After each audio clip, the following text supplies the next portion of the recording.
C'est le hasard qui m'a fait devenir journaliste. J'ai été retrouver mon professeur. Ce professeur qui m'avait enseigné la littérature, me l'avait fait aimer, ce qui n'est pas facile quand on a 15 ans, qui était vraiment un professeur admirable, et s'appelait Hubert Morand, avait des relations avec le journal des débats. Et m'a demandé si je ne pouvais pas faire un article pour le journal des débats.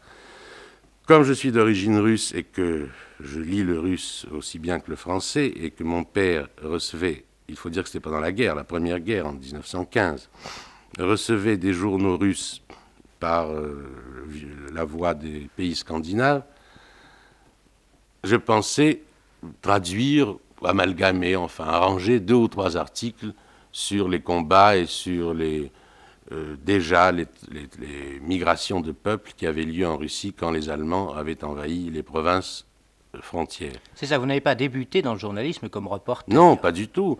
Vraiment comme amateur, pour gagner quelques francs. Et un beau jour, le directeur du journal, qui s'appelait Étienne de Nalèche, m'a fait venir et m'a demandé si j'étais libre pour avoir un emploi fixe à ce journal. Donc, vous voilà au journal des débats. Nous sommes en 1915. Vous y restez jusqu'à quelle époque? J'y suis resté. Quelques semaines sont écoulées et nous étions dans l'été 1920. Lorsque j'ai reçu un coup de téléphone de ce garçon qui s'appelait Mazereau et qui était devenu chef de la publicité à un autre journal du soir, beaucoup plus vivant s'il n'avait pas le prestige et la dignité du journal des débats, et me disant que le directeur de la Liberté demandait à me voir.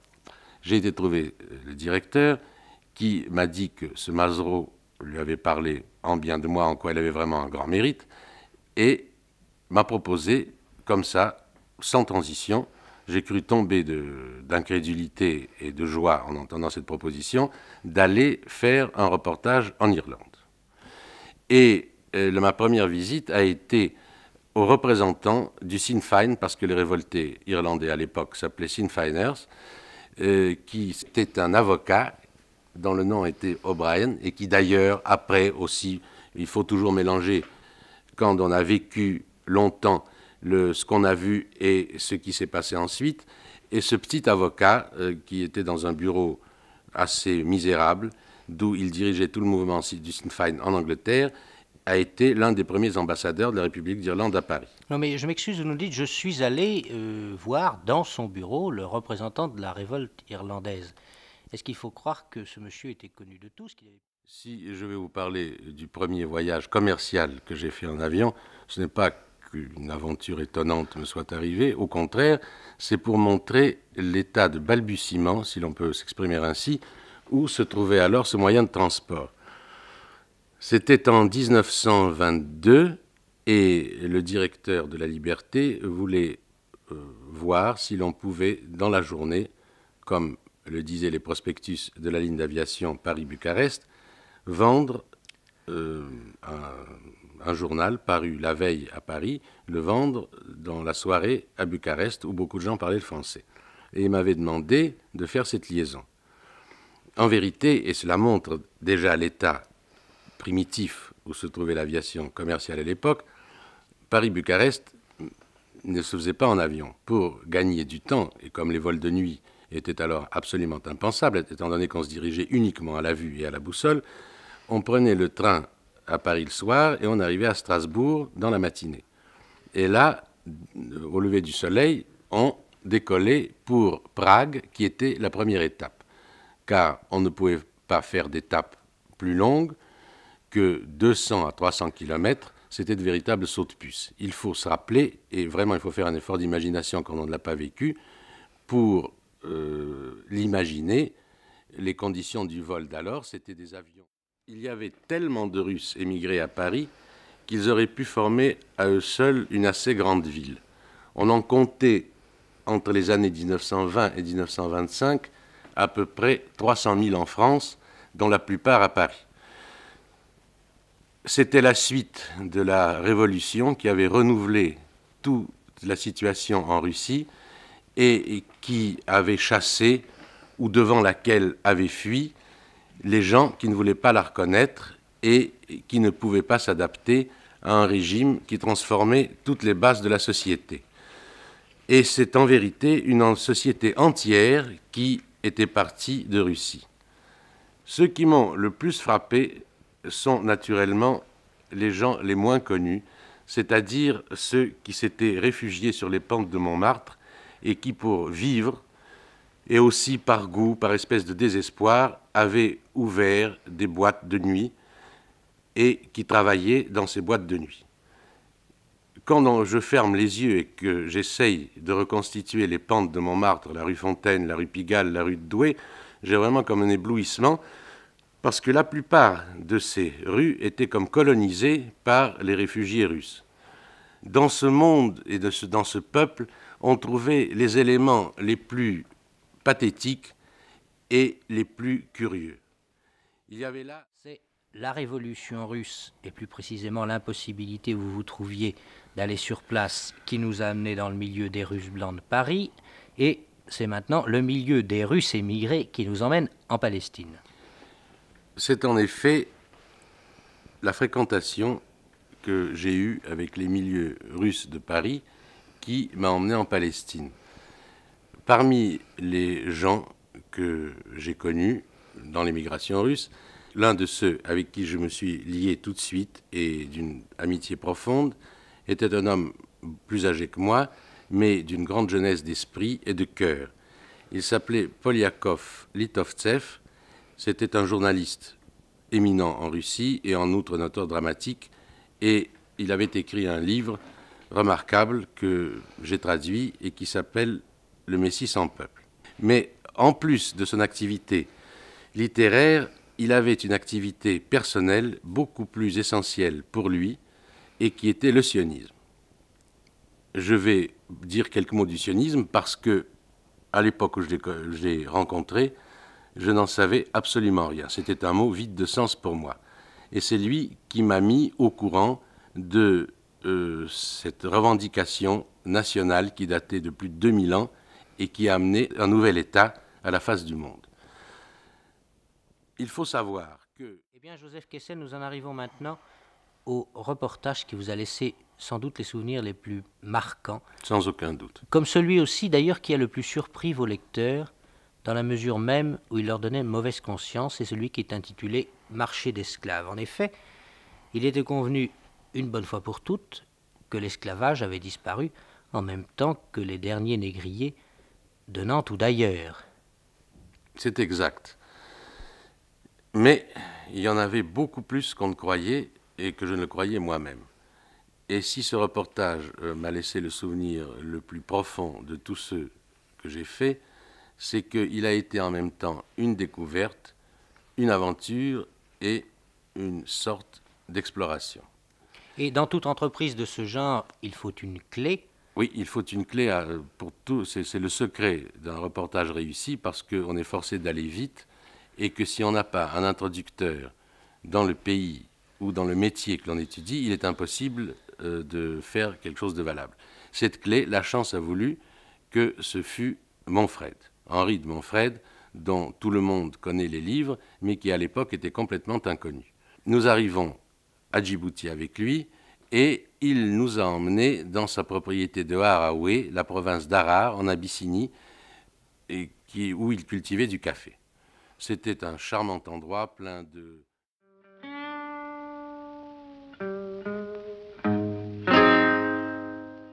Depuis des années, en effet, un phénomène extraordinaire commençait à inquiéter tous les gouvernements européens et par voie de conséquence intéresser les journaux. Un homme était apparu une quinzaine d'années plus tôt dans la vie de l'Allemagne, un homme alors complètement inconnu, un ancien caporal de l'armée allemande qui s'appelait Adolf Hitler. Et en 1932, lorsque le président du Reich, qui était le maréchal von Hindenburg, le glorieux soldat qui avait commandé les armées de Guillaume II et d'ailleurs les avait conduites à la défaite, mais sans perdre pour cela son prestige, avait vu arriver à son terme son mandat, Adolf Hitler s'était présenté comme candidat à la présidence de la République allemande. Cela paraissait incroyable. Un ancien peintre en bâtiment, un ancien caporal de l'armée allemande, comme je l'ai dit tout à l'heure, voulait essayer de ravir la première place de la République allemande à un grand seigneur de Prusse orientale, à un homme qui représentait toute la féodalité prussienne et à un maréchal des armées allemandes qui avait ses statues partout. Tandis que je suivais la campagne électorale à Berlin, dans ces quartiers qui sont vraiment comme l'enfer, tel qu'a pu l'imaginer Sartre, c'est-à-dire tous uniformes, avec des maisons blêmes, monotones, avec des cafés sinistres. Je suis entré dans un de ces cafés et j'ai senti plutôt aussitôt quelque chose de bizarre. Les gens me regardaient avec suspicion et il n'était pas question de politique. Ils étaient assis autour d'une table de bois blanc, une quinzaine d'entre eux, et aussitôt que je suis entré, les conversations sont arrêtées. Alors j'ai pris un moyen qui m'a réussi assez souvent dans ce genre de milieu. J'ai offert à boire à tout le monde, une tournée générale, une autre a suivi, une troisième, au bout de quoi, naturellement, les relations étaient plus faciles. J'avais parlé allemand jusque-là, un allemand assez hésitant, assez mauvais, quand l'un de ces garçons, qui était fort bien mis, qui avait une figure agréable, s'est approché de moi, m'a donné une tape sur l'épaule et m'a dit dans un excellent français « Mais pourquoi ne parlons-nous pas ta langue ?» J'étais assez surpris dans ce milieu bizarre d'entendre quelqu'un qui parlait aussi bien ma langue, et je lui ai demandé comment il l'avait apprise. Il m'a dit avec le plus grand naturel et le plus charmant sourire, mais Au moment même où les doctrines totalitaires trouvaient leur leader en Hitler, un homme exceptionnel, Roosevelt, devenait en même temps le porte-drapeau de la démocratie. En même temps aussi que l'Amérique traversait la crise la plus grave de son histoire. Et c'est à cause de cette crise que le même journal qui m'avait envoyé en Allemagne m'a demandé de faire une enquête sur la catastrophe économique qui s'était abattue en Amérique. Il est difficile, à l'heure actuelle, où les États-Unis sont dans une prospérité presque incroyable, où l'abondance règne à un point que les hommes n'ont jamais connu, d'imaginer l'état où était l'Amérique en 1933. La crise durait donc depuis 3 ans quand je débarquais au port de New York, ayant passé une fois de plus devant cette statue de la liberté que j'avais connue en 1918, comme je l'ai raconté ici. Et vraiment, j'ai eu l'impression, au début, de vivre dans l'irréalité. Tout le monde connaît plus ou moins, par les photographies et par les films, ce cœur de New York qui est la 5e avenue, avec ses files de voitures, avec ses magasins éblouissants, ses devantures.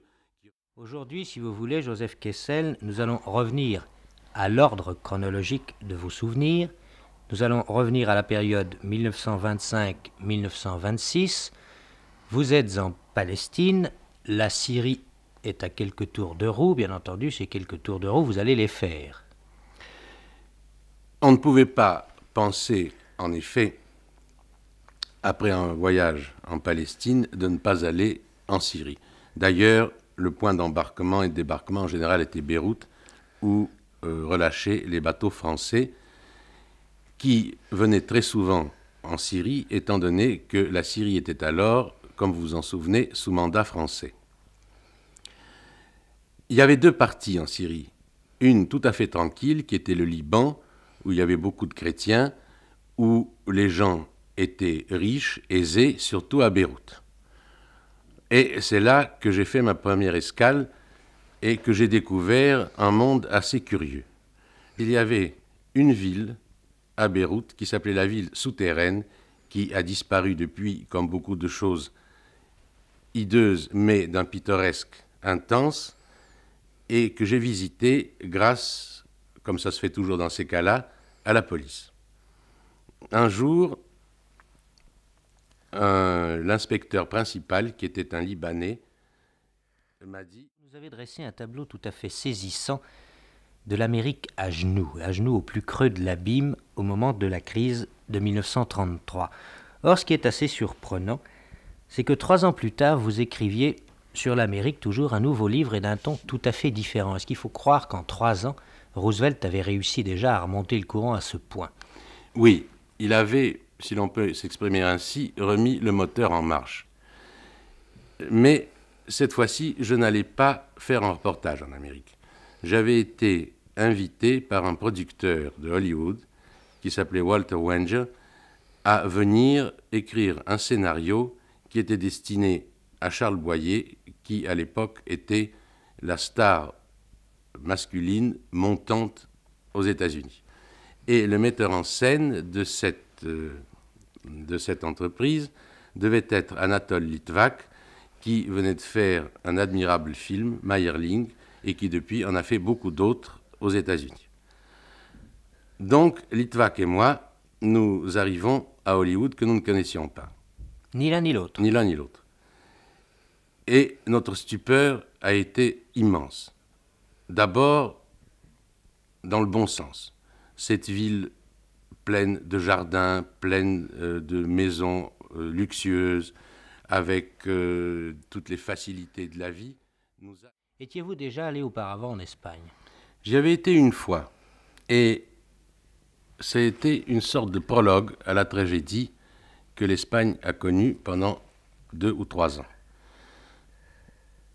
Sans doute on ne peut pas échapper à son destin, car en 1934, c'est-à-dire 3 ans plus tôt, fatigué par un accident d'automobile et plusieurs reportages que j'avais faits ensuite, je m'étais dit, je vais prendre 2 mois de vacances, 2 mois de vacances de touriste. C'était au mois d'octobre 1934. Le lendemain de mon arrivée, plus de taxi, plus d'électricité, les garçons de l'hôtel refusent de servir, je demande de quoi il s'agit, grève générale. Mais ça n'était pas une grève générale ordinaire, comme il s'en passait souvent à Barcelone, qui était le fief des anarchistes. C'était une grève ordonnée par le gouvernement catalan, lequel voulait obtenir son indépendance. Et le lendemain, l'insurrection a éclaté. Cette insurrection a été matée aussitôt que les premières troupes sont arrivées à Barcelone. Mais il est resté tout de même quelques garçons très jeunes qui ont voulu mourir avec honneur, et pendant 3 jours, des individus isolés condamnés à mort par avance ont tenu sur les toits en tirant jusqu'au bout leurs pauvres munitions.